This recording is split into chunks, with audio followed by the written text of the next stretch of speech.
Hai guys, apa kabarnya? Hari ini kakak punya box yoyo. Oh, bukan, box truk oreng. Seperti ini guys. Ini dalamnya adalah mainan. Kita langsung buka guys, tanpa lama-lama guys. Pertama-tama kita tarik dulu pitanya guys, seperti ini. Dan kita lihat guys, apakah mainannya ini mainan yang keren banget guys. Langsung kita ketuk-ketuk guys, dan kita lihat isinya guys. Dan ini dia isinya guys, kalian bisa lihat.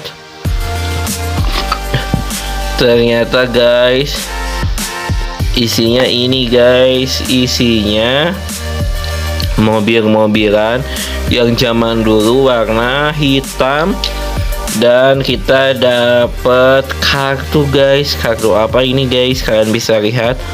Ini kartu Ultraman guys. Kita coba hitung guys, ada berapa kartu Ultraman yuk guys. Kita hitung satu pertama, satu, 2, 3, 4, 5, 6, 7, 8, 9, 10.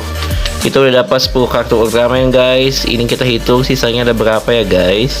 1, 2, 3, 4, 5, 6, 7, 8, 9, 10 guys. Jadi totalnya kita dapat 20 kartu Ultraman guys dari box oreng ini sama mainan ini. Oke, buat yang mau dapetin kartu seperti ini, komen di bawah. Dadah.